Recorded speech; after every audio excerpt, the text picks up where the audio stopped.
I don't quite remember what we were discussing over together last time we met. Do you remember? Was talking about what a suggestion of talking with the students when they first come. Oh yes. We left off.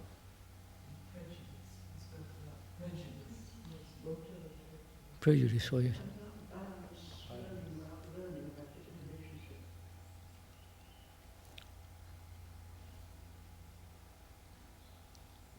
See, I think what we're also talking about, I think which is more important, I don't know if you think so too, which is the awaken of intelligence and order. Those are the two fundamental things. I think we ought to talk a great deal more about this.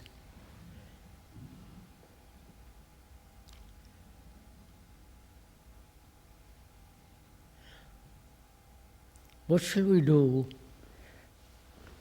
together as a group of teachers in a small community like this? How shall we set about to awaken this intelligence, not only in the student but in ourselves? How shall we, in what manner of process or movement shall we bring this about?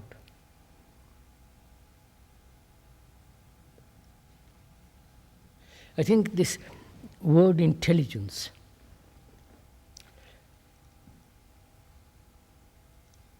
apart from the dictionary meaning is to see something very clearly and act instantly according to that perception. I would call that intelligence. To see that, say for example, that one is greedy or self-centered or neurotic or whatever it is,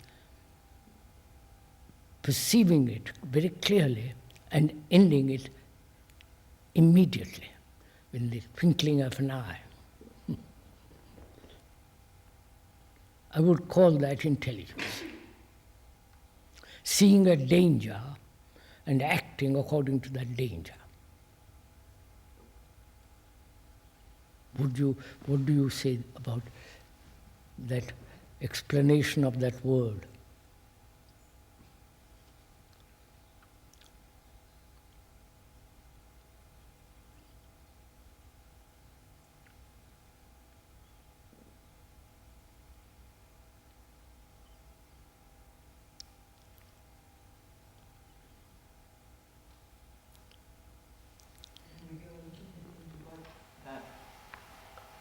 Seeing, we said.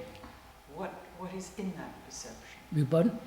The perception you speak of, which is intelligence, would that include any kind of filtering through? After all, when you perceive something dangerous, all right, let's begin again.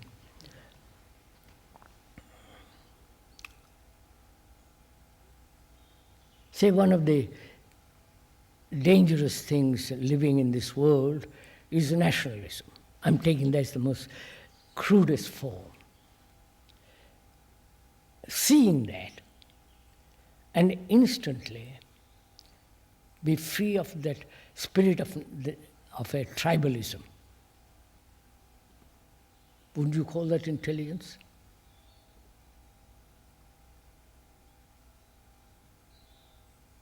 Or seeing violence, which we talked a little bit about the other day, in its entirety. Not only physical violence, but all the psychological symptoms of violence. See the whole danger of it and end it immediately. Or attachment. Depending on another for one's comfort, for one's, depending. With all the implications involved in it. And seeing very clearly and dropping it so that you are never attached, which doesn't mean that you become callous and so on, so on. All that I would call intelligence.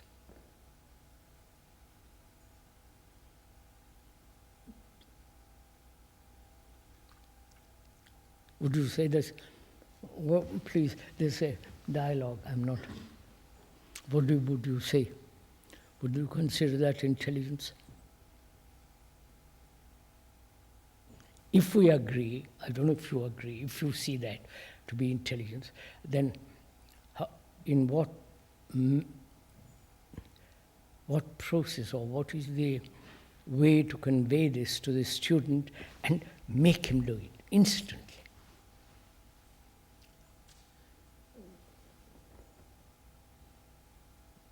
Come on, we must.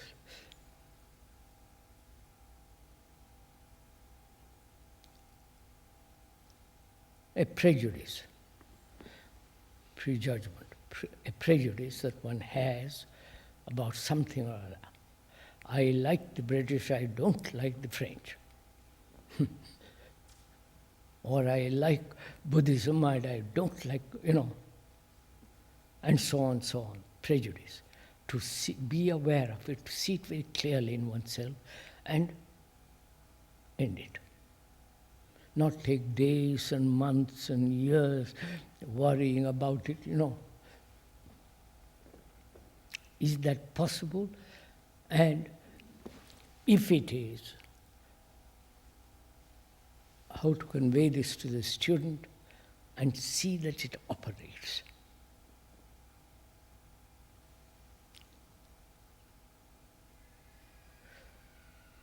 What's happened this morning?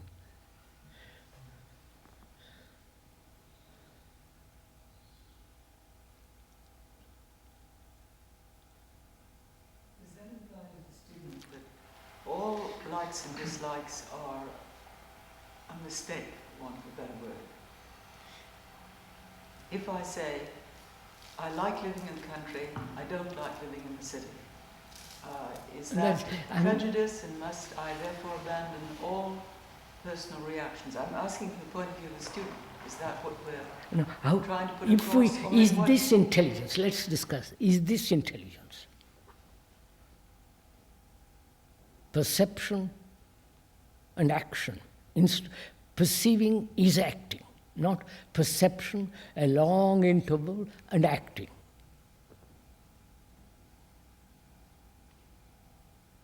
If there's a long interval, could we ask whether there's any perception?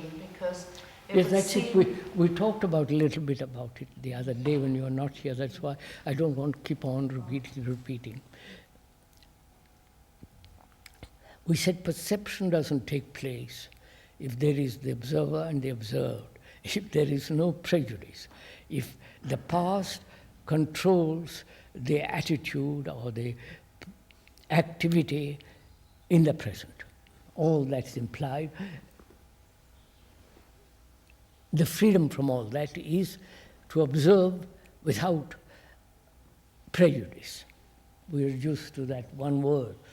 And in that very observation is action, is the ending of something. Jealousy. If one is jealous about so many things, to end jealousy, completely seeing and ending it. Would you call that intelligence? Oh, come on.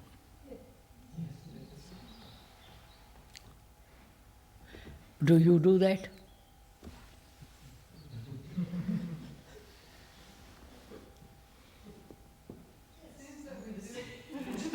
Saying yes. In that instance. No. End it forever. Not in that instant. I say only just so that you are never again jealous. Never. A continual attention and intelligence. I mean, intelligence, or is intelligence something that you acquire? There it is, intelligence. Or is intelligence a thing that comes and goes? Your attention goes. Not comes and goes. But one isn't always intelligent. No, let's find out One isn't also always why jealous. one isn't, if that is intelligence, and why is it what? Occasional, comes and goes. And isn't it a living thing, a moving thing? Renewed each second. I mean, I don't end jealousy forever. It continuously arises and each time. As it presents itself. As what? You mean as the jealousy? As jealousy, the situation Or when it as- creates jealousy, it presents itself, you deal with it, or you attempt to deal with it. The situation But that arises. you're free of jealousy forevermore, I think is a static statement. The situation of jealousy arising doesn't necessarily bring about jealousy if you've seen the Yeah. Yes, you may see you're particularly being jealous of somebody, it might be quite clear, but it doesn't necessarily that you understand jealousy. I mean, same with nationalism, you say, yes, I understand it, and I'm completely free of nationalism, and then you have to turn on your TV and you see Brazil playing England, and you want England to win, and you push England and are very disappointed when England is beaten. So you haven't got yourself free of it. But does one feel that the burden of jealousy has to go on indefinitely and finally end in about 20 years?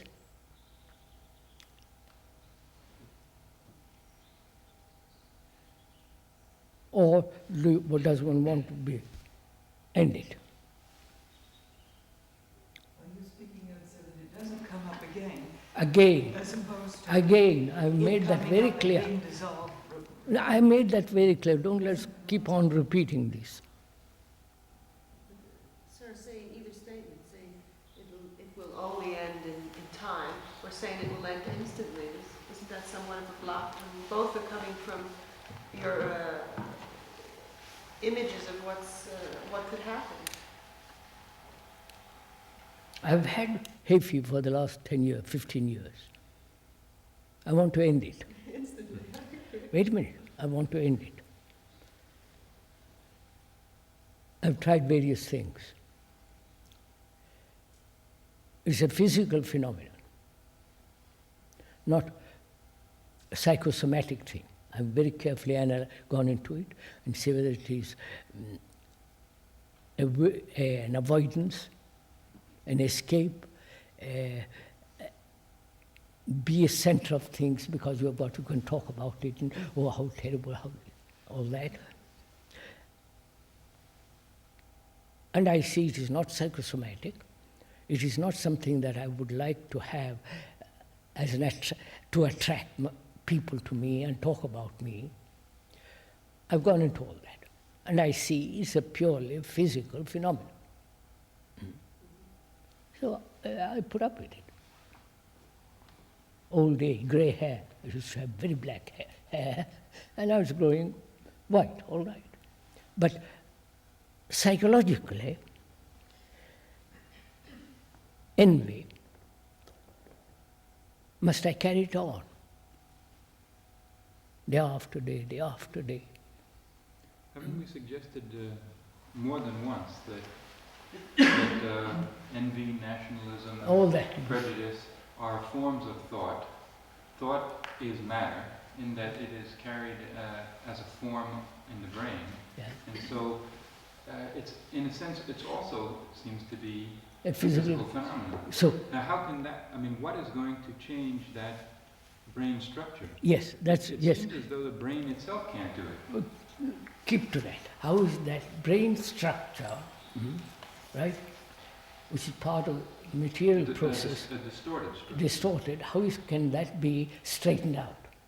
And can the distorted brain itself do that? Yes.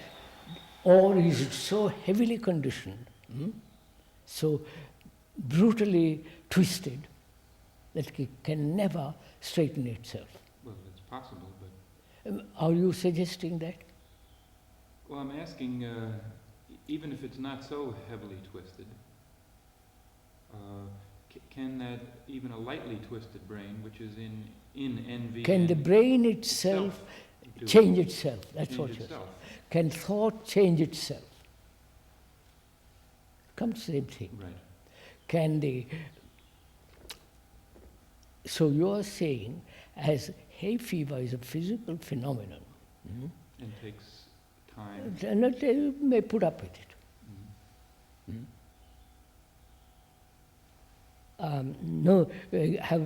After examining that it's not self-induced, avoidance of some various psychological factors, an attraction to be a center of something, gone through all that, examined it, and you say it's purely physical phenomenon. So you're saying, suggesting that the brain itself, thought itself being a material process, is like the hay fever, more or less. And therefore it cannot possibly change itself. Is that it? When you put it that way, it seems logically... I know, it's very logical. That's why I purposely put it that way. So what shall I do? Suppose we assume that's a fact. Then what? Then the question is that, is there something else? Then outside agency? Not an outside agency, but some untouched spot, some spot that hasn't been touched. So you are... One is not aware of. So you are saying there is a part of the brain which is untouched, unconditioned, which if we can examine that, go into that and awaken that, then it will wipe out all this. I mean, that comes to that.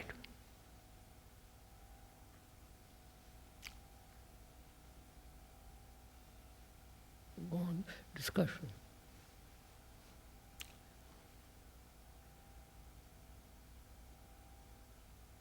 Is jealousy comparable to a physical phenomenon like hay fever? It's certainly subtler than hay fever. It is much more. Much more subtle, much more. There's fear, anxiety, all kinds of things involved in it. My question is, how does one want to go on with this? Is it perhaps, if one takes, for example, hay fever, when the body is not in a very healthy state, the hay fever is that much stronger. When the body is healthy and one's getting plenty of exercise, the influence of the hay fever is very slight. Now, is it possible? No. You haven't had hay fever. I have actually, and that's my experience. Well, now, is it possible, if you could just take that as hypothesis, is it possible the same thing is happening with thought? That if there's that untouched spot, if that itself, if there's a sense of something other, if that sense is there, then that will wash. That's what Shakuntala pointed out. I don't want to enter the unknown, into something which is not. Here I've got a phenomenon. I am jealous. Do I want to carry it on for day or month after month and years till I die and carry on jealousy even after death? To me, the crux of it seems that I'm always separate from jealousy. Yes, we went into that. Observer is observed and all that. But at the end of all this discussion and analysis and etc., does one want to carry it on? Or does one want to end it as quickly as possible? Well, one wants to end it, but when you look at the motive for ending it... Wait, I want to end it. I want to end it. Because the motive is, it brings anxiety, fear, antagonism, hatred, all that's involved in it. And I don't want, it's a terrific burden. I want to be free of that burden. If that's the motive, I'll accept it.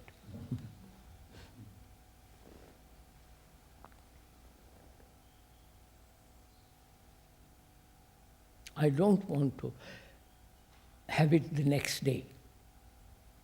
I want to finish it completely today and never taste it again. It's a waste of time. It's a useless and waste of energy. So that's my question. Does one want to carry it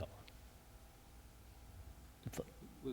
Jealousy is only one of the... Well, I'm taking one is good enough. But the question is, they're all tied to self-image in a sense. Self-image? The sense of having a self. All that's involved in it.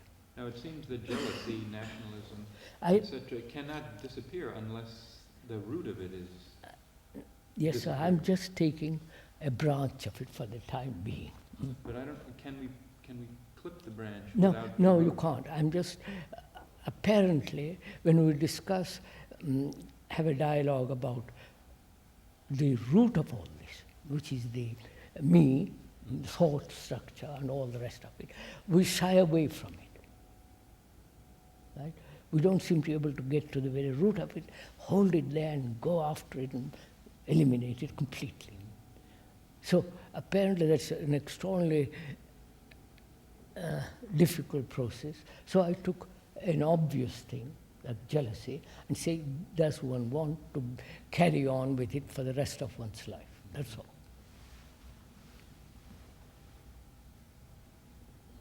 I'm attached to my wife, my son, to a house, to an idea. For God's sake, it's a bore.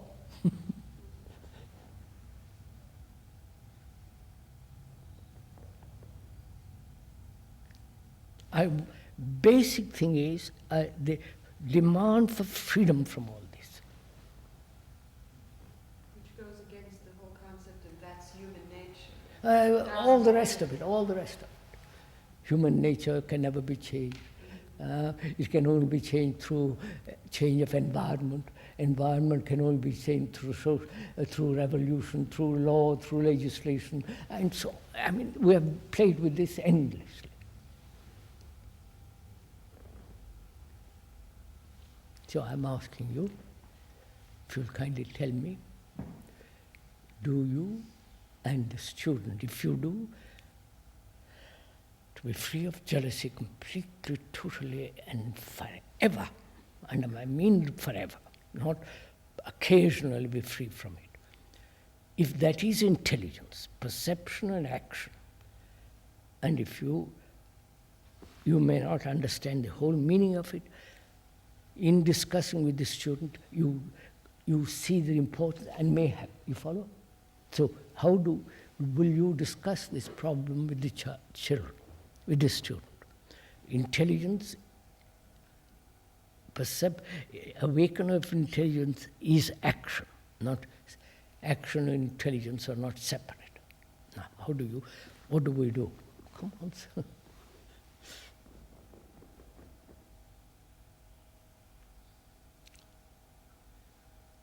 What do we do as a group of teachers when we are faced with this problem? When you see a student jealous and beginning to hate another, gradually, the whole business of it, how do you stop it or explain it? Go into it and find it out and say, please end it. Don't ever be jealous again.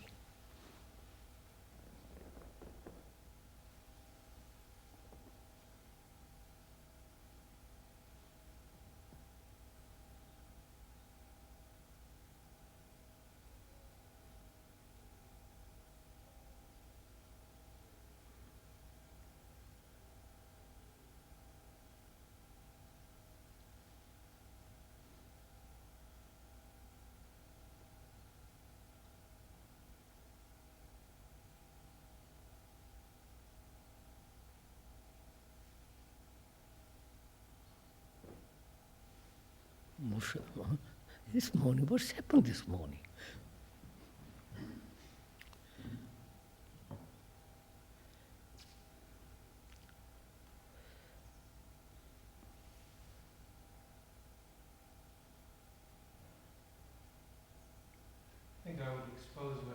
purpose too, so it could be seen in the clear light.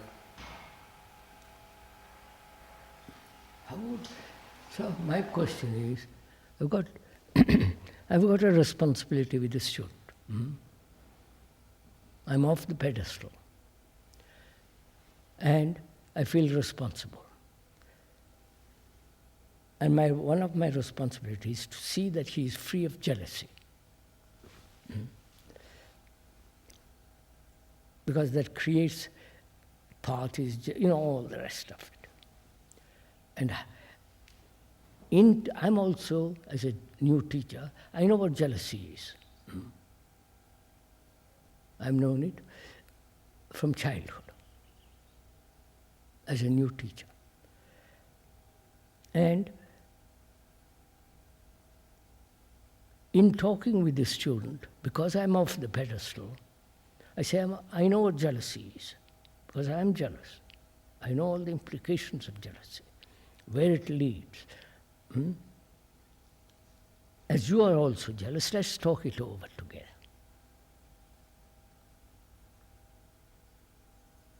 Because I want to be free of it. It's important to be free of it, and you also must be free of jealousy. Do you see the importance of it? Or do you enjoy being jealous?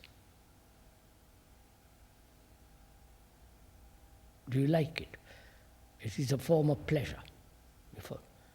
So I would discuss this matter with you. In discussing, I discover myself that I like it. It gives me something to beat the other person with. I like to. You follow? So I say, I have discovered in myself that I like to be jealous. Do you? So you follow, there is an immediate contact.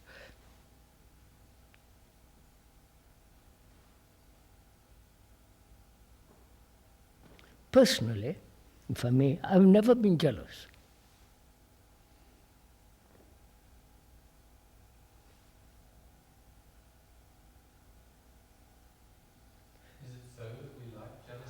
Huh?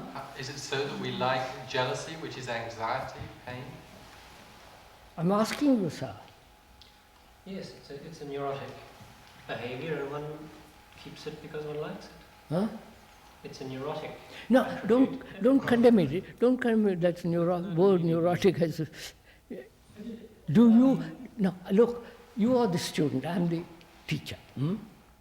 Suppose. I ask. I say, I know what jealousy is. I've been through it. I know the pain of it. I'm still jealous. And you are too.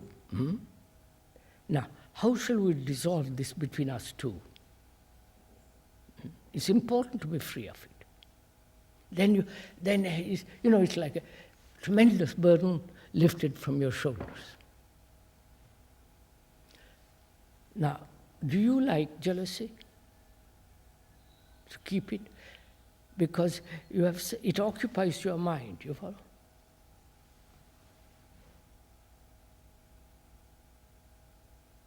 And you like to be occupied.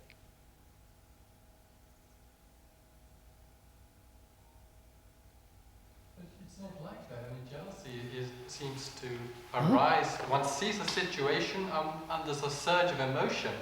It's not a sort of a thing that keeps on occupying. Oh, yes, sir. What do you mean? It does. Huh? If you take away the jealousy and the fear and all these other things, you're left with space. People are afraid. They give up all these things. Their life will be like a void. Don't you know what jealousy is? Yes. I won't look at anybody. I mean, don't you know what jealousy is? Let's assume we all know. Do you like to keep it? It's a nightmare for the person who has it. I know, but I'm asking, please don't. We two are trying to find out, is it possible to resolve it completely and not carry on and say, well, I'm jealous, I was jealous, and I'm free of it, but I'm jealous now. I mean, it becomes too childish. the sensation of it when it occurs is not felt at the moment, then it goes on. But if I feel it at the moment, it happens, then it can't go on. It goes away at that moment. But it'll come back later. It comes back again. Yes, I don't want it to come back. You don't seem to. Are you saying that it's always really there? It's sort of ticking over, but we're not aware of it. And then sometimes we call it jealousy, but at other times it's just filling up. I want to be free of it, never to occur again.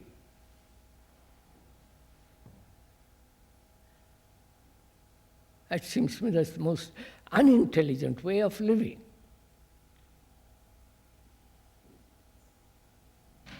Can Right? we really separate jealousy I'm from being free of... I've been through all that. I took that one example. Can we talk about self-pity? Talk about self-pity. It's all one. I'm just taking one facet of the whole self.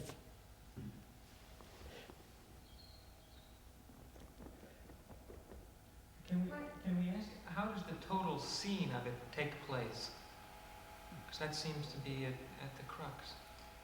So, the total seeing of, to see anything totally, there must be no direction, no prejudice, no motive. We've been through all that. See, I want to stick to one thing. Seems to give the person strength. Seems to give one a kind of a strength. If one is jealous, it means there's something which one can hold on to about oneself. Identify oneself, it gives identity, and I can find dozen explanations for it. But apart from explanations, do we as a group,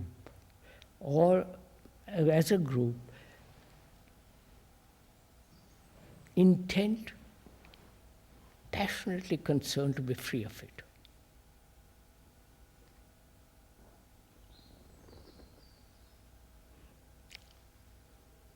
If I am not, then I am going to help the student to continue with his jealousy. Right? Say, old boy, be free of it today. When it comes next time, come and tell me about it. And we'll talk about it. You know, this game has been played over and over again in confessions among the Catholics. You know all the rest of it, don't have to tell you all this.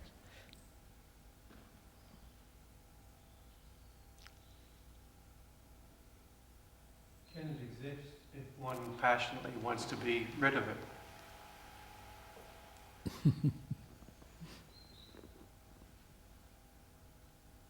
So, you know what jealousy is. Don't you want to be free of it completely?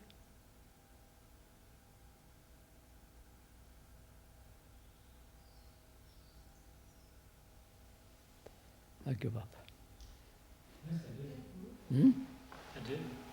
Then, why don't you? I think I am. No, don't think you are. Either it's a fact or it's not a fact. For me, jealousy is... Then how will you, if you are free of it, so it never comes back to you again, how will you convey this to the student? Now, not the how, the method, but how will you go into this with the student? So that you, being free of jealousy completely, never again, you want to convey this to the student. What would be your relationship with him and contact with, so that he will learn from you, or together you learn to be completely ended? Come on, sir, start, discuss this.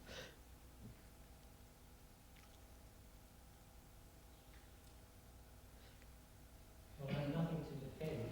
Huh? I have nothing to defend or to protect, which has got a lot to do with jealousy. Perfection? I have nothing to defend or protect in myself, No. which which has a lot to do with How? the What? arising of jealousy.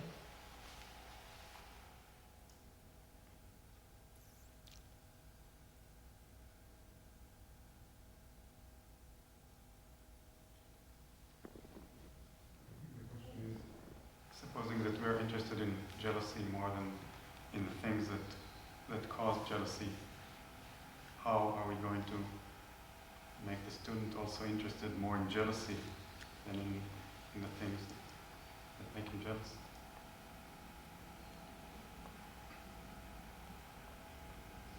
It seems that when the seeing is from the wider sensation, if you like, or I don't know what name, then there is no room at all.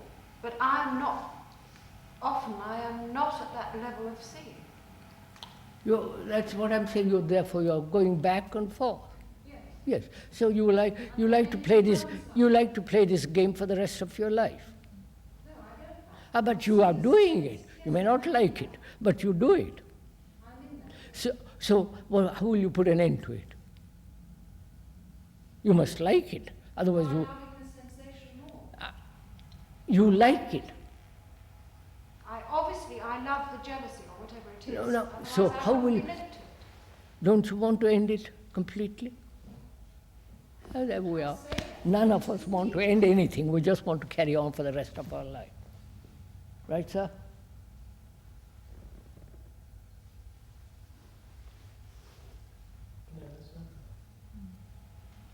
Won't one have to go to the root of it? How could I'll go to the root of it. But first, do you want to be? It's like saying, do you want to swim? If you don't, you remain on the bank. Or do you want to stop drowning? Would be more to the point. Jealousy is a ghastly bit.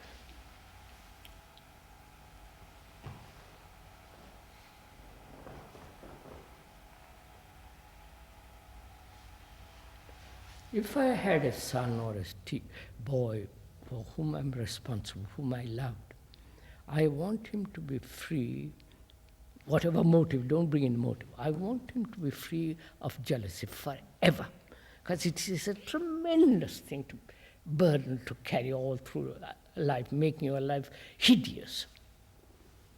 So what shall I do?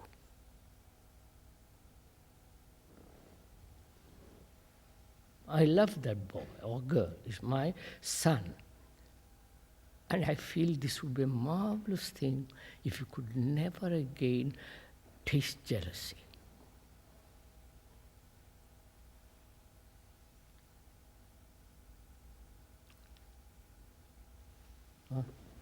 Right? Would be marvelous. I think what's stopping us here is this like-dislike treatment of jealousy. It's not a question of like and like. Right, I think it's not a question of that. I want to be free of this reaction. And as we hinted at when we first started here, it's a lack of intelligence that does it. That's In other right. words, ignorance. So ignorance. So my ignorance keeps me from repeating this thing. I must go on. It must go on. It must. One day it must be free. The next day, I'm not such a. I'm always not at that height, but I'm always in all that words. So all that indicates the lack of intelligence. Right. Now, how are you going to awaken that in the student? Not our stupidity, but that intelligence.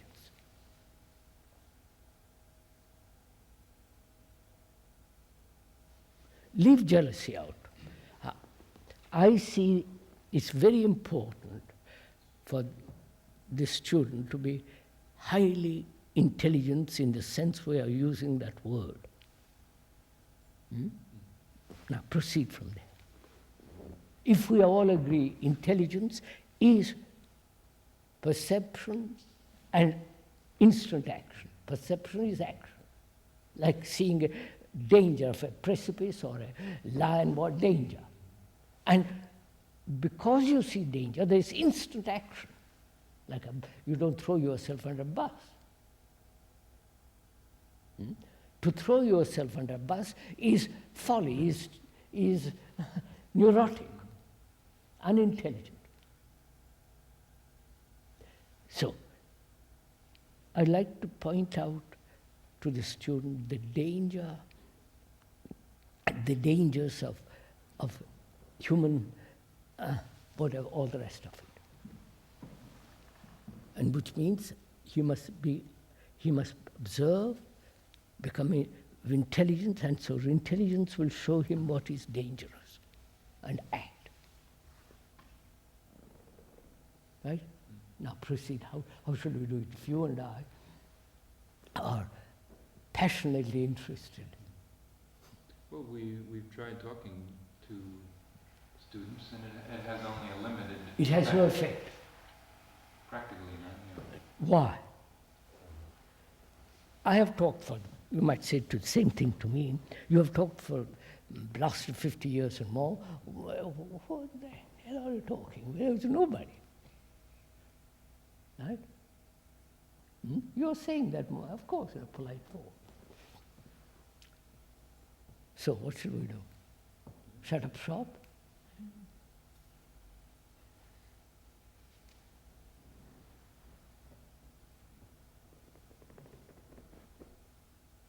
That's been one of my concerns. If I die day after tomorrow or a few years later, what? You follow? What is it then that brings this group here? What is it that brings thousands of people to the talks? Is it just Don't bother about the talks. Don't go off. Okay, let's talk about here. They also bring enormous resistance. I think most people have a resistance. They hear it, but the resistance is so great they only hear it as words or intellectually. Why? How does one get through a resistance, and what is the resistance based on? My concern doesn't matter about the gathering and how I've done it for 50 years. My concern, being in a school, being an educator, is this: to awaken that intelligence in my student so that they will be free to, all the rest of it. When people are logging the wood in the mountains, and they float the logs down, I know. very often they jam them. Jam.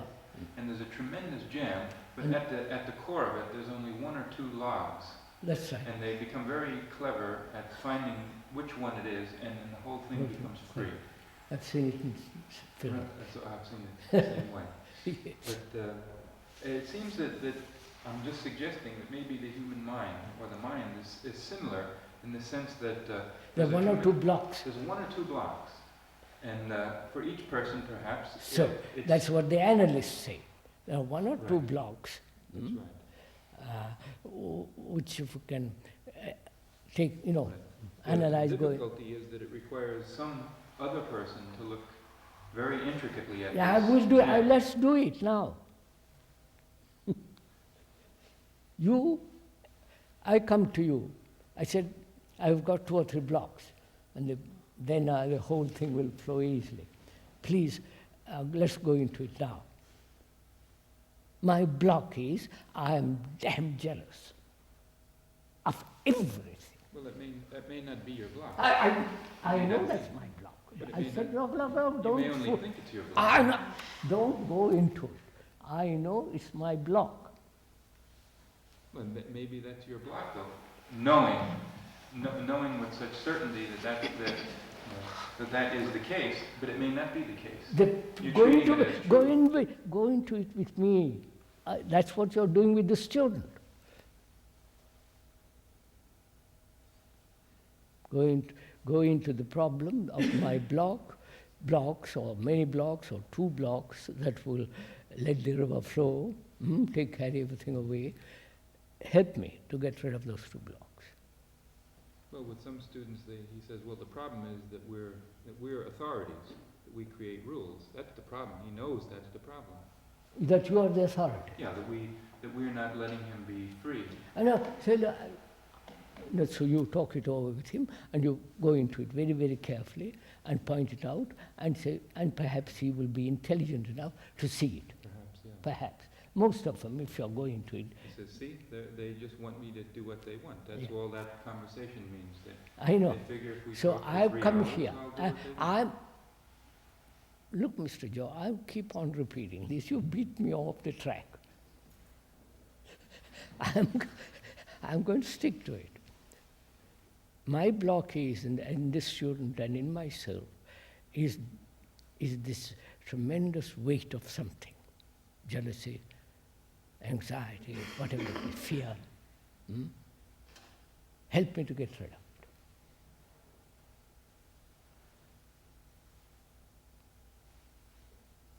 I think one of the first things that is necessary to reach some clarity about before discussion can even begin is listening and seeing, and what that means. You have to really listen. Yeah, the students come here, have heard that it's a freedom school and they can do what they like. And you say here, please carefully listen. We want order. We want freedom, we want order, we want intelligence. Now, convey to the student, to me, who am the student, who come here with all this feeling of freedom, no authority, and show me deeply that you are really free of authority, and you want me to be free of this whole structure of authority, and at the same time bring about order. Show it to me. Help me to understand this. It's your job. You're going to face it next week. But the medium we use to go into this is largely words. The medium we use to try and go into this. Do it now, sir. Do it now. That's So I think we must begin by discussing what it means. do it with me. Well, are you listening to what I'm saying? Go ahead, show me. Because so many people listen through a filter of their own prejudices and images and certainties, and so they're not really listening at all. What are you telling me, sir? Be simple. I'm just come for the first time here as a student. I'm frightened, I'm nervous, and I want freedom, and my parents have asked me to go, or I want to come here by my own accord, and tell me about no authority. Show me, help me to learn about it.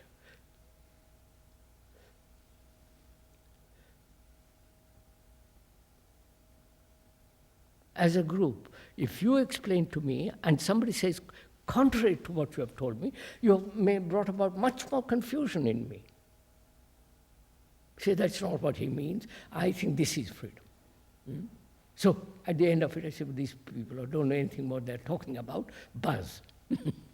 I'm going to do what I like, quietly. Can't you discuss with me this question, which to me is a very serious one, of the ability, the art of listening? Because if one is not listening, if one is listening, then there won't be contradictions. Please, sir, you're missing my point. I'm the student. You're all the teachers here. Help me to learn what is implied in no authority. You as the student, if I may observe, are resisting Philip's effort to start that dialogue by repeating the question and not being responsive to what he asked. You mean say, I'm not listening. So, teach me to listen.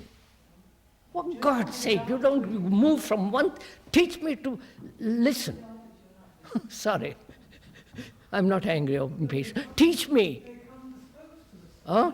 They come disposed to listen, in any case. What's that? I can't. They come disposed to listen.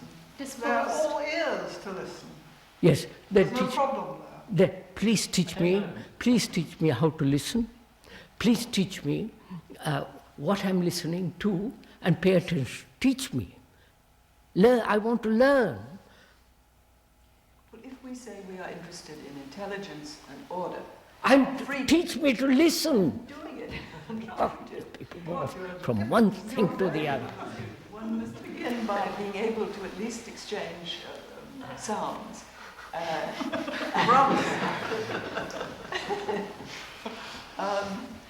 As we have said, we are interested in these things. One would be Philip's point: can we discuss it, listening really to what each other is saying? Can we communicate? And then, once one gets into that, have you an idea of what freedom is? Have we an idea? Do you know what it means to listen? Yes. Huh? Then teach me. We're doing it. Yes. You're not. Well, you are not listening, if I may. Therefore, make me listen. Do you see that you're not listening? What, Do you see that you're not listening? Because you're going off, waving your arms, you're talking about some. I want you to tell me what it means to listen. What is it that's preventing you listening? Because I don't want to pay attention to you. Why don't you want to? Because I don't think, probably your prejudice. You want to, in yourself, I feel that you want to dominate me by your ideas what listening is. Well, answer my question. What is your question? Mine is, I don't listen because I think what you say about listening is your personal prejudice. I am listening. I think I'm listening, but you're telling me maybe your personal prejudice. You beat that. Do you feel in some way afraid of listening to what I'm saying? Yes. Why do you feel afraid? Why? Because you may be disturbing my preconceived ideas, my hopes, everything. I'm frightened. Wait a minute, lady, wait a minute. I'm frightened. Then do you, from that, am I right in thinking that you want to defend certain ideas that you have? No, I'm frightened. Yes. I'm poor, I'm too young to certain ideas. I'm frightened. You already said that. But I've asked you why, and you've said... I don't know why I'm frightened. Well, let's go into that. That's what I want you to teach me. What is it? What seems to be frightening in this situation? No, please, you don't treat me as though I was really a student. Don't browbeat me. I'm. Sit round and brown. Huh? I mean, this is to sit round and a sort of browning. How you can convey what it is to listen by sort of yelling at somebody or hammering at somebody, not sensitively feel what the Yes, that's what I've come to the point by listening to you, all of you, that I've realized I'm frightened. Frightened because I'm new here, frightened that you may disturb my previous ideas, frightened. I'm not fully conscious of it, but I say, my God, I'm frightened of these people. They're too damn clever. Wait. Are you all frightened? In a way, yes. So, what are you telling me? Listen to fear. Learn from us. Or do you say, look, I am also frightened. As you are frightened in different way, perhaps. So it's a mutual thing. Now, let's talk about it. Well, I'm in such a fear of meeting these goddamn students when they come. What? I say, I'm getting such a fear of meeting these I goddamn know this. students. I go through nervousness. It's not fear, nervousness every time I enter a hall to talk. So, I know what it means. Not fear, nervousness. That's a different matter. So, please, what shall we do? You are not, I keep on repeating this. You're not meeting my point. Is it way below words? Is it possible to have words and really space or listening at the same moment? Of course I must use words. Otherwise, you might sit here for the rest of our life silently. But the complications seem to come with words. Relationships through it with a baby or no words. There's no complication. You communicate very strongly without words at all. Huh? I say you and many people to communicate without using words at all. I know. And it's a very powerful thing. Where are we at the end of this? We said that we were both nervous. The student and the teacher feel they are nervous, and we So need to look at first this. thing is, help me to get over it. So talk to me easily, quietly, make me feel at home, and say, look, we're all in the same boat, etc., etc. But if you've admitted that to each other, and if you're serious about it, isn't that the end of your fear? No, that's the beginning of understanding each other. Right. You put me at ease here after a week or after a day, make me feel comfortable. You put me at ease. No, I haven't put you I'm at ease. as much afraid of you as you are of me. Yes, but no, I'm still very young. You're grown up. I'm not so frightened as you are. What's so reassuring about learning that the staff is all frightened of the students? I give up. You go, I want to stick to one thing. You have led me away. Suggested that if we tell the student that we too are fearful and nervous, they will feel better. That's the old boat. I, as a student, would think, my God, what have I fallen into?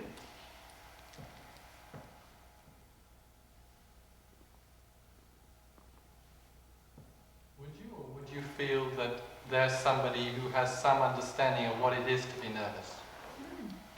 I think, well, if they're nervous, what am I doing here? But then isn't that an authority? It's nervousness. Isn't that an authority to go into a problem, not admitting you're the problem itself? And the way to approach it is to admit the problem is in all of us, and let's go into it together, rather than not showing your fear, because then the child won't feel comfortable. But you're assuming that I've got a fear. I'm in talking. the situation with the child.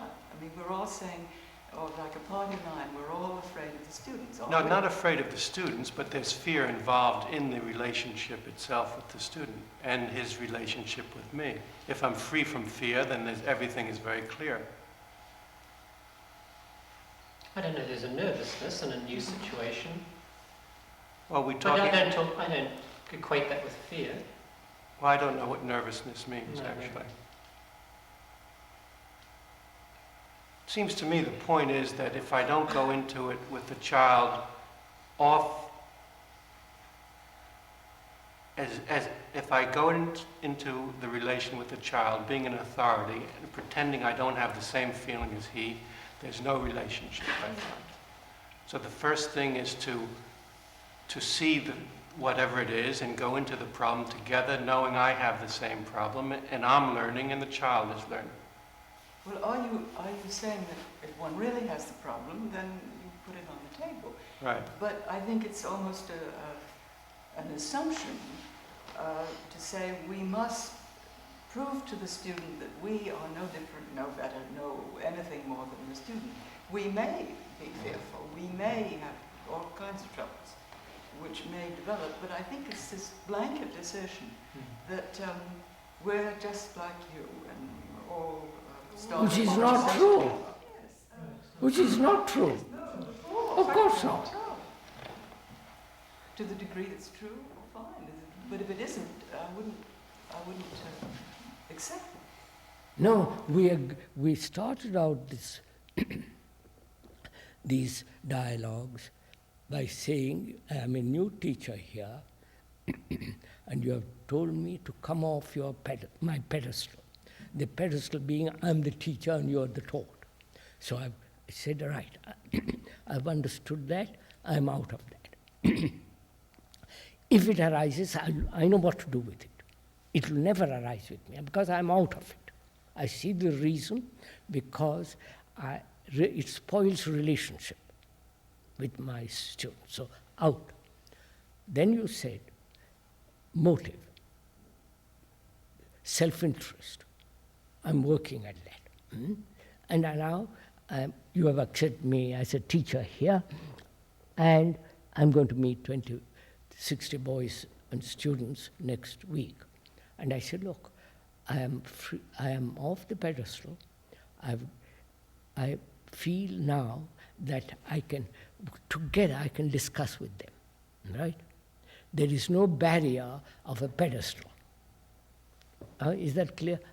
That's what we agreed to, what you told me. And I see the reason of it. Most people who come here do feel that. That's why they came here. Yes, so I've established a different relationship with my students. Now, in that relationship, I discover that I'm jealous of you because you have greater influence on those children. Influence, or they prefer you for various reasons, and they don't like me so much. So I feel jealous, naturally. And I notice also those children are jealous of each other. So I said, now, how shall I deal with this particular problem, not 10 different problems? With this particular problem, in myself I'm a little jealous of you all, and I see the students also jealous. Now I want them to understand, we want to see if we can dissipate this burden, this weight. Right? This is obvious. No? Huh? What's the difficulty? Huh? What? What is the difficulty? Yeah, the difficulty is the approach. How? No, that's what I want to know. I find I'm jealous of you all, and I see also this green-eyed monster in the student. I want to talk it over with them, right? Right? Now, I don't know quite how to do it. I'm not sure of my approach, and I come to you all at staff meeting and say, please help me how to deal with this. I know I'm jealous. You follow? Help me. Don't sit silent, watch me. Help me. I don't know if knowing how to approach it is going to help. If you go in with I've told you, sir, I told you, I'm rather nervous. I don't know. You have been here longer. You may know more about it. So please help me to learn from you all. What? What? And give you a sort of authority. You have to find out No, I'm not. I'm off the pedestal. I accepted no. Come and show you how. No, you don't show me. Oh, you people, I want to learn from you because you know more about it. You have lived here longer. There's no authority. I don't think it's a question of knowing more about it. You either know about it or you don't know about it. I said you may know more about it.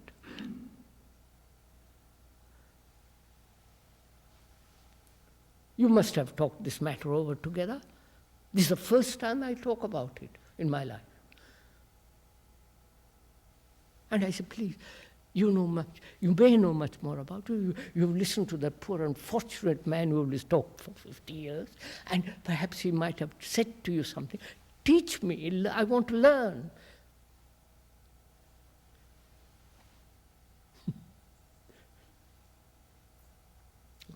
What? Teach me. So, Shakuntala, don't avoid it. Can we take a concrete? I am taking the most concrete thing, jealousy. Like physical order. No, please, jealousy. Well, I've found that if I am trying to talk about something like jealousy to someone else, I communicate a lot better if at the same time I am examining my own jealousy. I am doing that, so I explained it to you. So I have to be examining my own jealousy while I am trying to talk about it. Do it now.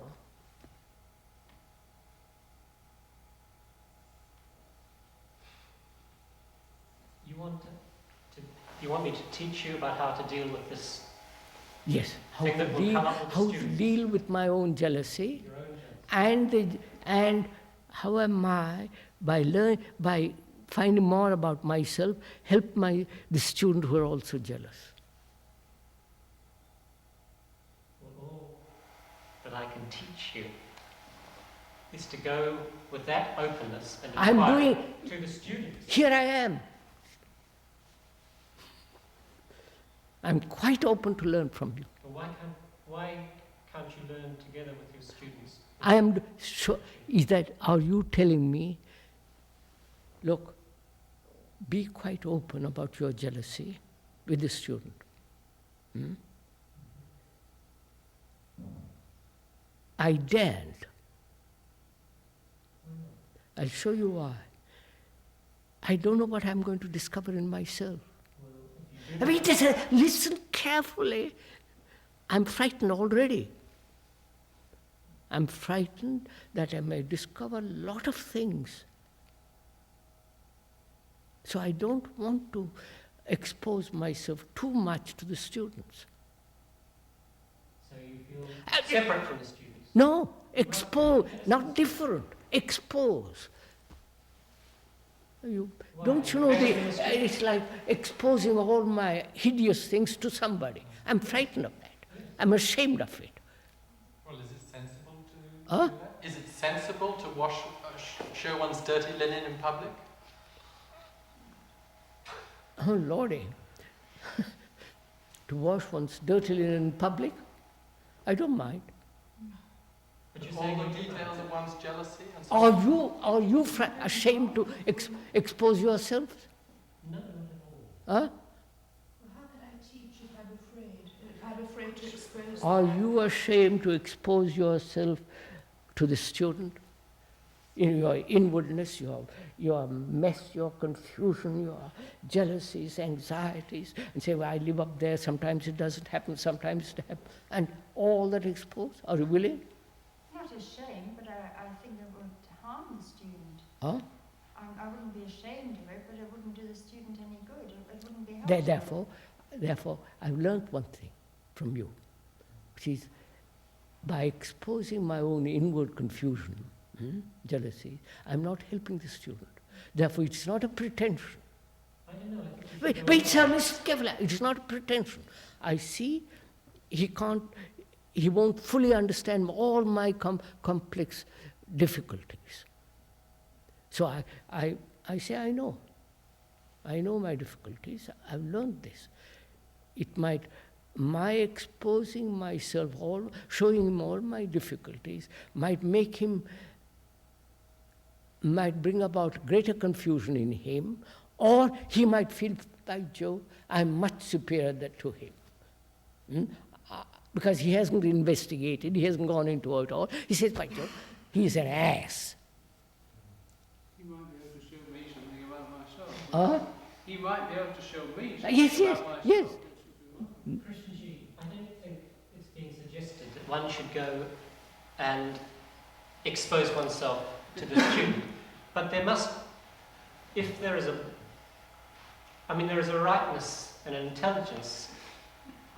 So there is, you're saying, my dear chap, you're saying there is order in investigation.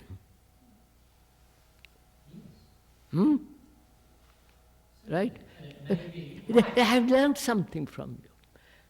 In investigating with the student about jealousy, of which I know myself and he knows it, there must be a certain order. The order of not showing all your... That's what I've learned it. No, that's not a helpful thing. I've learned something. That in talking to the student, there must be certain watchful care not to burden him with my problems. Yes, definitely. That's all. That's an order. I've learned that. You have taught me that. Now, have you learned that? Have you learned that?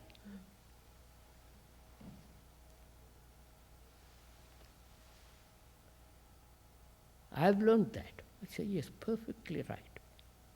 I see in talking with my students, I mustn't burden them with my problems.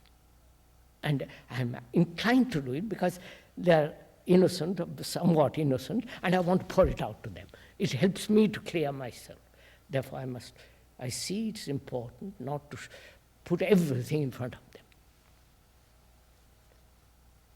Will you do that? Have you learned that? Hmm? Huh? Really learned it? So that in yourself you're beginning to have order. Right, sir?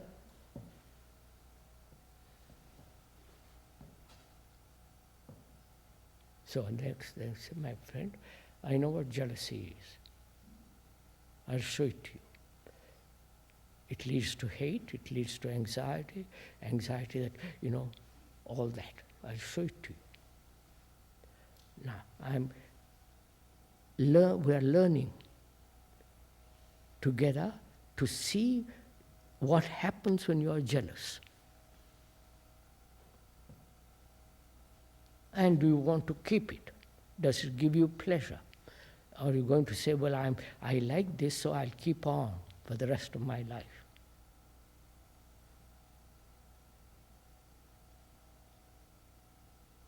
Or do you want to be free of it completely? I want to be free. As one of the teachers, I want to be free completely. I'm going to find out. I'm going to learn. I'm going to not to spend years finding it out. I'm going to find out. And I tell the student, now, or do you want to find out? But Mary took you through that line of questioning just a few minutes ago. Yes. And eventually, and rather quickly, you came down to fear. Yes. That there was fear preventing you from going further. It's not clear whether it was fear of exposing yourself or just fear of looking at yourself. Fear of looking. But it seems that all of these questions, very quickly, no matter where you start, come down to that same point. We're faced with fear. Yes. So, fear. Let's start with that. And to us, I think it's quite a problem. We're sitting here, and the student is there, and the student is becoming increasingly more fearful in any real communication. The more he listens, the better listen, the more... I know, sir, that's what I mean, of course. Now, the fear, in some sense, is obviously a defense. It's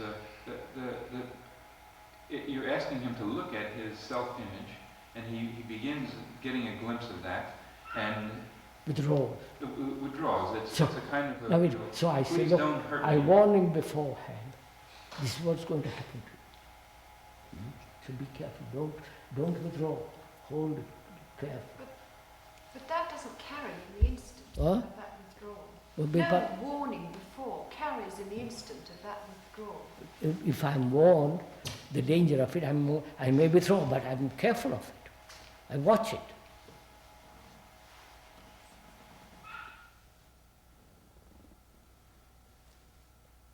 Right? Sort of like... Huh? Predicted that would happen, and then by Jove it happened. So you're sort of saying... So be careful. It's an awful mechanical thing. So I said, watch it. Don't be watchful. So I've learned, between us we have learned one thing. Be watchful. Watching resistance and careful. Don't do it.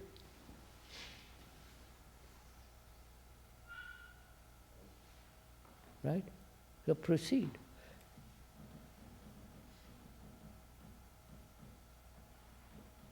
We've done this, at least I've done it sometimes.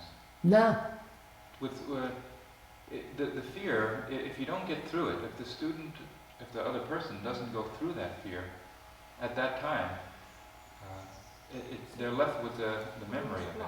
And then after that, the relationship between you and that person is very much changed.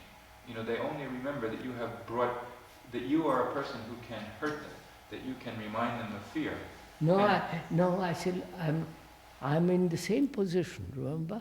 Yeah, but if you see that if in that conversation the fear doesn't completely go. It can't, because he's not paying, as it hasn't gone from you completely. How can you expect him to have it completely?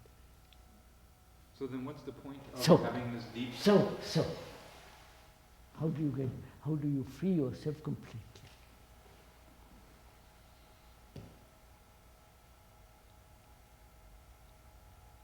So I think this goes back to what I feel we didn't completely deal with before, talking about how we go to the student to discuss this jealousy. We've said it is not a right action to burden the student with all one's own problems, and that's clear. But that can also be used as a conclusion to say, right, I won't talk about myself. And I think this is what we do to an extent. I think it must be very clear that while one cannot burden the student, the vulnerable student, with all one's own problems, still one must be open in a right and intelligent manner to investigate oneself at the same time, but not shut the door. Mr. Joe and I came to a point. That is, fear goes on. By asking him to watchful, he's more, you follow? The student, he becomes more afraid. So I'm saying, I'm asking him, seeing all this pattern of fear, the intricacies of fear, does he want to be free of it completely? And you cannot ask the student till you say, I don't want it to be free, you must be free. Exactly. Now we are in that position now. We both of us want to be free of it, right? Not for one day, forever. Amen. Now, how proceed with it?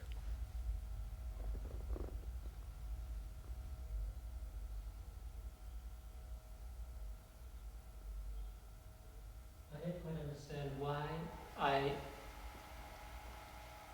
engender this fear in this discussion. I mean, am I a threatening person? Is what I'm saying threatening? I don't see that. One conducts these conversations immensely important. What? If it's a kind of dissection and challenging the student, even implied, as I was doing badly with you. What is the important thing? One does this in the manner of friendliness, not that I'm going to burden you with the terrible story of my own life and inner self, but that we are more or less in the same boat, without giving you my sad story. That the student feels you are friendly, that you are understanding, you know what he's talking about. We've established that. Well, that's for you. I have established it. The fear that is quickly arrived at, as Joe pointed out, can be seen in a very different way. I've established what you have said. Real friendliness, because I feel that it's immensely important. So I worked at it during the day or week or what, and I said that has to be, and I see it. So I've got that. I've learned that from you. Are you? Huh? Always you say worked at. You actually seem to me to talk about it.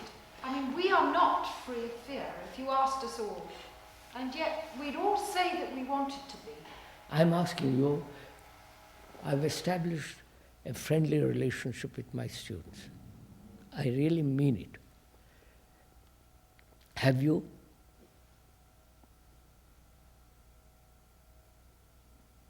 This is a simple question.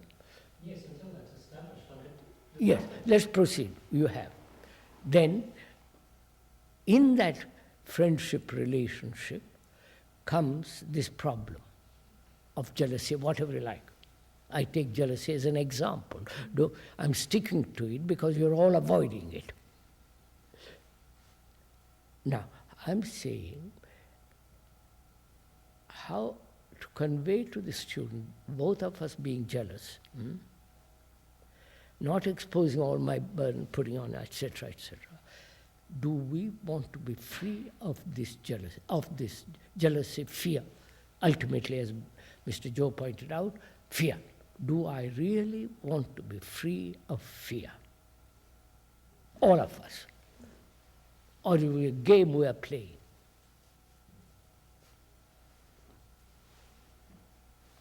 That was your question.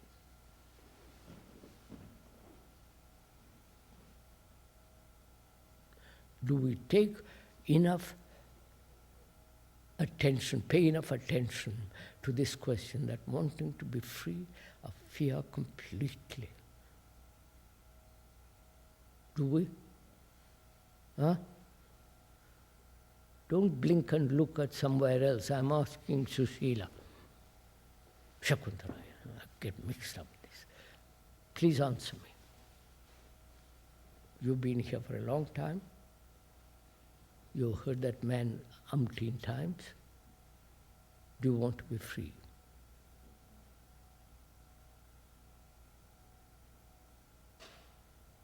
And you would like the student to be free, wouldn't you?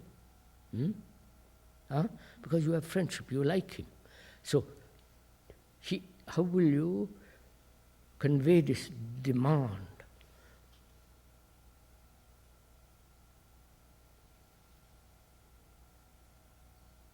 I'm going to pin you down till you answer me. Sorry, she represents you. Do you want to be free of it? Whatever the motive, doesn't matter, don't forget the motive. Or do you say, no, sorry, hold on a minute, let me think about it. Which means you're... I felt great fear when we all started, and just talking about it at all. But you didn't pin me down. You very gently led me. I'm doing this by pinning her down. Yeah, but you tend to. You just use the word demand. Yeah. I demand this thing. I am not. I am demanding myself. I said to her, do you demand this question? I didn't. I demanded myself, but you helped me do it. I'm asking her. Do you demand? I asked her. Do you, Shakuntala, demand yourself the question? Demand yourself that to be free. I think that's why we are all here. No, I don't know about all the others. I'm asking you, don't pass the buck on to others.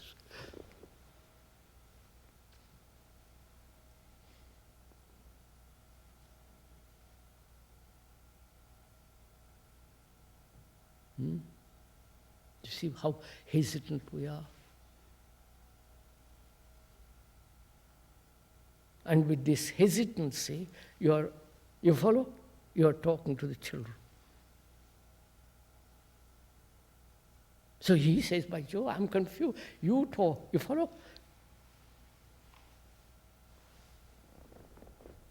Why are you hesitant about it? Because I know I'm not free of it. No, why are you hesitant? I know you're not free of it. I'm asking you, do you want to be free of it? Deeply, forever.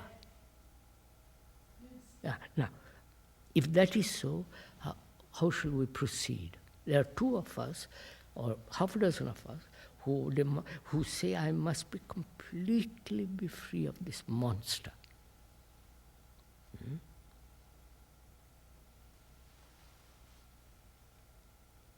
Then what shall we do?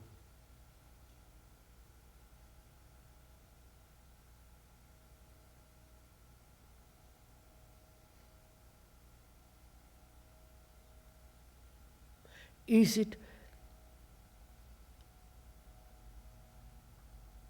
a verbal answer or deep, passionate demand that one must be free of this thing?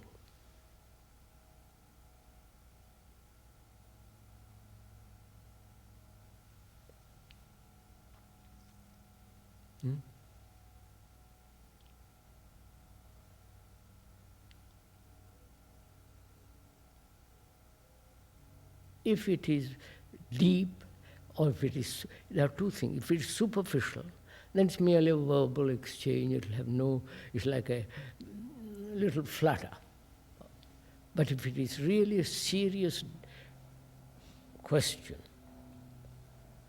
then both of us being serious, let's proceed to find out why we are holding on to this fear.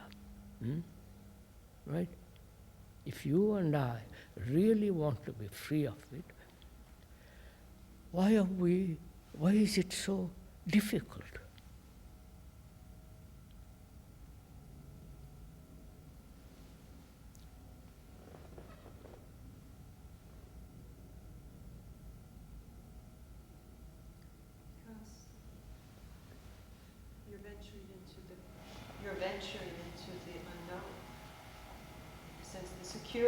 Am I frightened of the unknown, therefore I'm sticking to the known and afraid that you might take away the known? You might take away the security. Listen to it.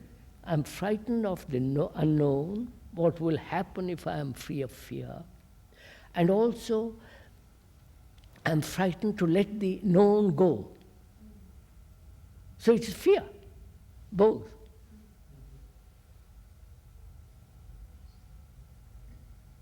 The known and the freedom from the known, saying, my God, if I lose everything, what am I? Fear, tremendous thing. You are really, this is an immense question. And also the unknown. So I realize there's these two forms of fear. The known and the freedom from the known, which also is a fearful thing. And the unknown. So, what have I to lose? What am I frightened about the known? My name? I want to know. You follow, I'm burning with it. I want to find out. I want to break through. I'm not going to sit here and see, yes, might be, might not be, it should be. It's so inherent even in the language. It's just, it permeates it. I will not, please, to me this is tremendously important. Without that, with fear I will know love. I may sleep with a woman or do this and say, oh darling, that's a sorry affair. As long as I have fear, there is no love. So, I'm frightened of these two, the known, be freeing from the known, and the unknown. So first, I say the known. What am I afraid of? Losing what? Losing what? Come on. My name? My form? My qualities? My what? Attachments? Well, it may go even deeper. You may be afraid of losing your job, losing your house, losing your wife. I'm coming to that. My job, my house. All right, if I lose, I'll see what happens. But you see, you are, all right, proceed slowly. I won't push you too much. Proceed slowly. So, what are you afraid of? To lose the known. What is the known?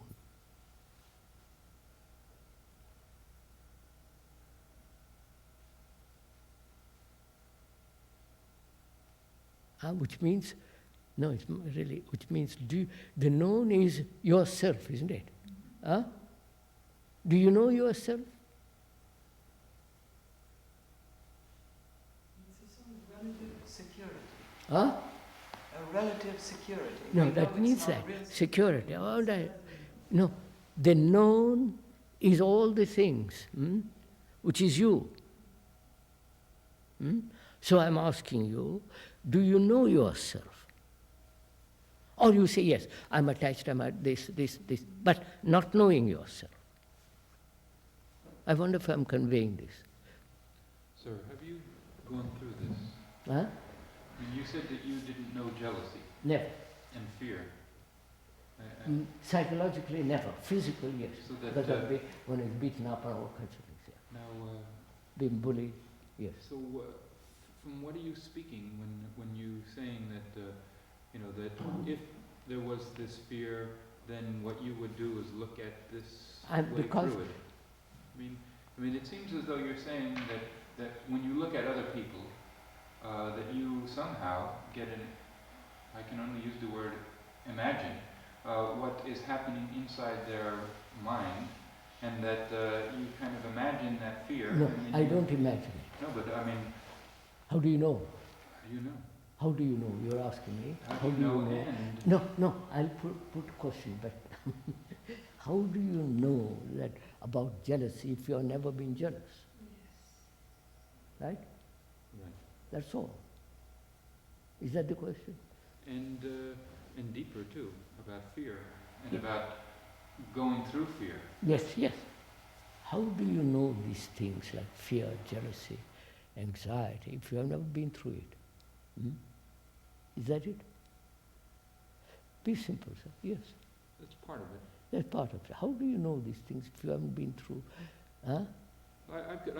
I could easily accept, actually, that you've never been, you don't know this state, those states.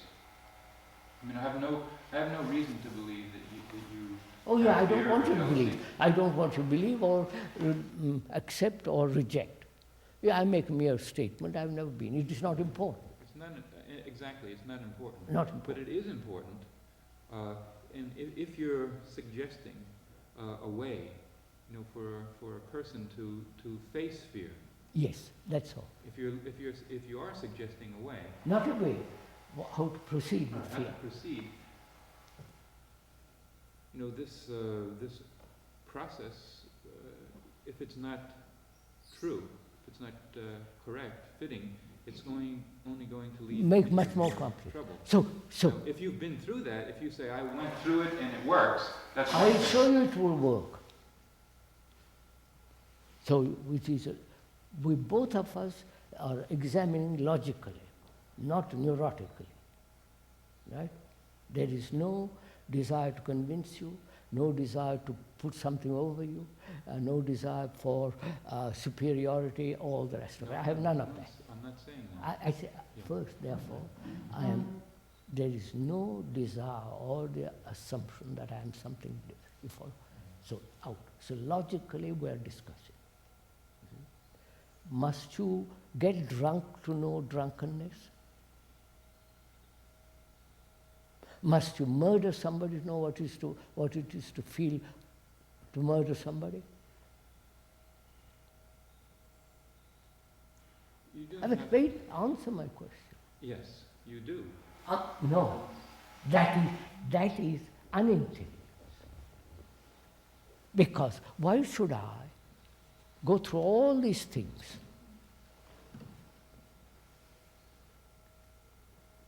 You can see at a glance. You can see the effects of that state. Yes, therefore I don't want effect. No, by judging from the effect, you can say I don't want to have anything to do with it. Finished. Finished. That's all. All right, fine. But it's not only the but it doesn't. You see the whole process. I see the whole process, the symptoms of it, the cause. You see the external symptoms of it, but you don't see the. Yes, the internal reason is it's a habit, education. Go to the pub, drinking beer every day. I don't have to go through all that. Or should I?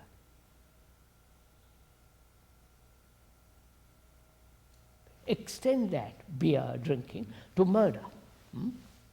Why should I go through any of this? Why should any human being repeat this thing over and over and over again? So intelligence says, don't do it. You don't have to go through it. Intelligence says that is dangerous. All these things are very dangerous for a healthy life. Are you also saying then that it is intelligence that tells you, in a sense, that to proceed in a right and true manner is this will get to the root of it? Of course, naturally. But that intelligence.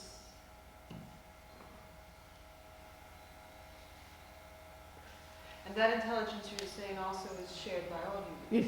Do you want to murder people? For whatever reason. people. Uh, But in a sense, aren't you asking us to murder ourselves? No, I'm asking physically. But it's a form of Look, murder. Mr. Joe, no, don't be simple. Huh? You see, you hate somebody, you want to go and kill him? Do you want to become a terrorist? For some ideal? Or for some cause?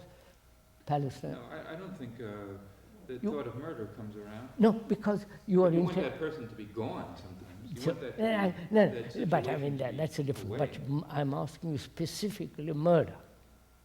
Terrorists. Because your intelligence says, don't be silly. Right? That's all. If your intelligence says, no fear. Right?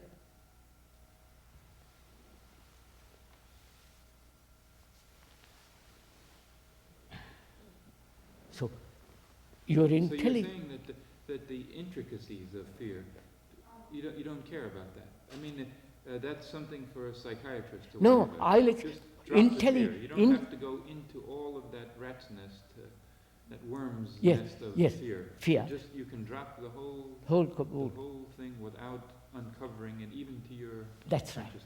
Right. That's what I've been saying. That's your intelligence says don't. If you wanted to uncover it, perhaps you could, but why bother? But I have done it. Intelligence can say don't, and intelligence says reason it out. When you say, I have done it, have you done it? What? What? Have you dropped anything?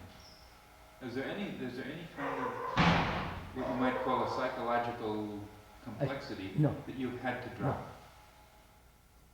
No. You lucky. I'm sorry. You've gotten the easier end of this, you know? You got what? You've gotten the easy end of this. Now, come on, let's see. Do you recognize fear when it appears? Huh? I don't recognize fear when it first appears. I don't mean when it's... No, at first, second, you don't say it's fear. It's that. Then you begin the whole business. We are talking of beginning of the whole business. Do you want to be free of it? But can we talk about the recognition of the very seed? If we can. But first, do you want to be free of it? See how I'm sticking to the same old thing till you answer no or yes.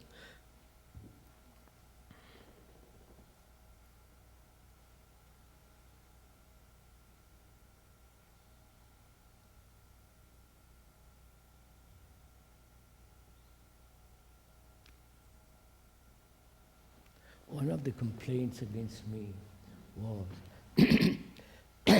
when they gave him that castle and 5,000 acres, I took it, and when I went away, I left it. And who was working with me said, my God, what's the matter with you? You accept and follow? You don't care. That was his anger, that he cared. I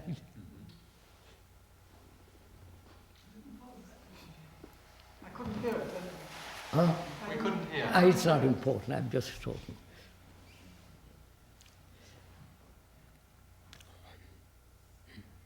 So, do we want to be free of it? What is the problem? Do you want to be free of it? Yes. Good. Then, what shall we do? Will you give your energy, your passion, your life to find this out? Or just say, well, sorry, I have other jobs to do.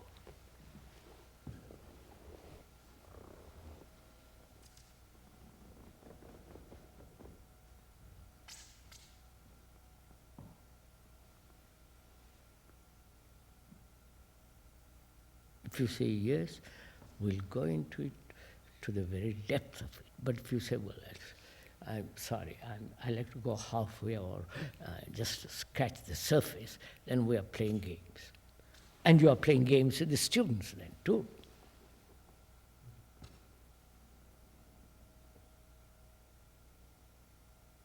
So intelligence means the demand, the intelligence says, as you will not murder, you don't have to murder, but you will not murder. So intelligence says, be free of this beastly thing, for God's sake. Right? Now, that implies that the intelligence is seeing it. Huh? Yes. That implies that the intelligence is seeing it. Seeing fear. The order of fear as danger. Fear as danger. So then that implies... No, leave it, keep it simple. Fear as a tremendous danger.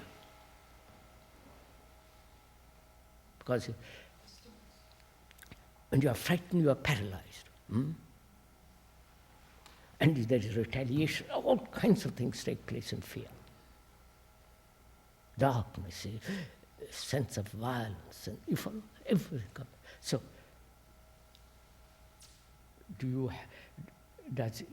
and you see that, and therefore the seeing of that is intelligence. And intelligence says, wipe it out. But can it do it? Huh? Can it do it? Why doesn't it do it? Why doesn't intelligence wipe it out? Because you don't see the danger of it. That's all my point. If you saw the danger of, suppose, drinking beer which will lead you cancer, really, you follow? See, you will stop it instantly.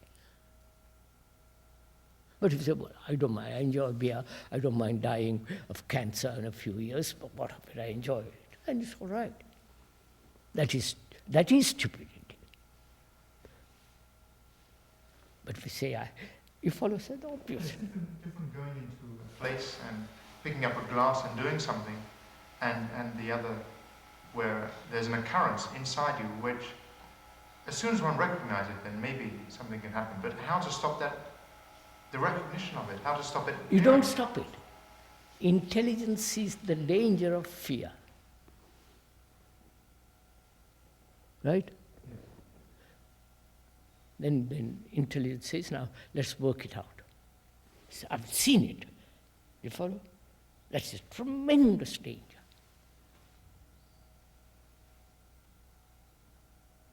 Do you see it as a really? Yes. Then let's work it out.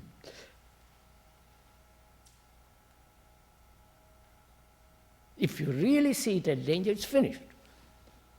But if you think you see it as a danger, then we can argue about it. I don't see that.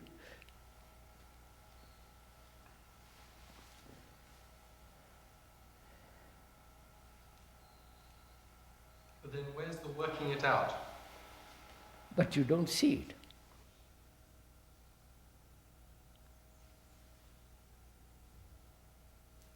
Is there a working it out if you really see it? I mean, I said, no. If you see it, the seeing of it completely as a tremendous danger is intelligence. Then it's finished, it's over. You don't have to even talk about it, it's gone. But we think we are intelligent, and you follow?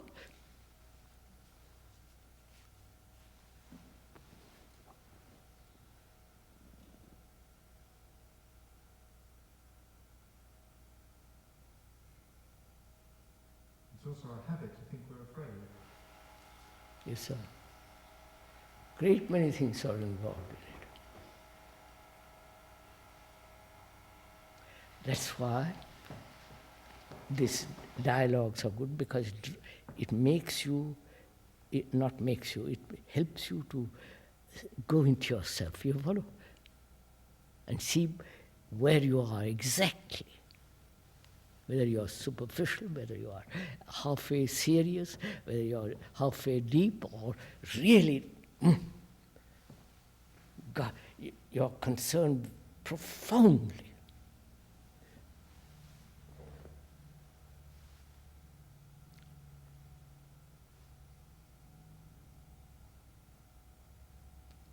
That's why mediocrity is always superficial. You follow, sir?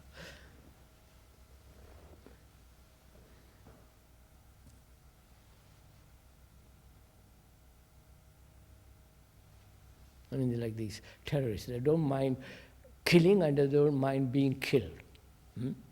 Because they say, well, Palestine or this or that, we must uphold or destroy. They are profoundly committed to it. And therefore they are really terrorists in the wrong direction.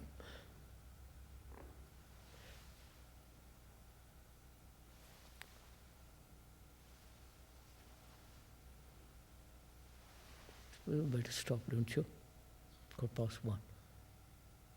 No?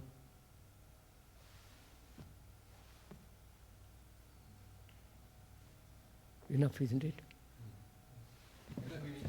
Could I just to slip in this last one biographical question again? Does that boy in India or that young man in the Theosophical Society, do they know fear? Oh? That boy in India. Yeah. Did he know fear? Is it possible that No, it's too vague, too So it's not a case of there being a transformation to a state which does not know fear. From a state that knows fear is. I doubt it. There's no transformation in this situation. No. I can't remember, but I doubt it very much. It was like a, fortunately nothing entered and nothing went out.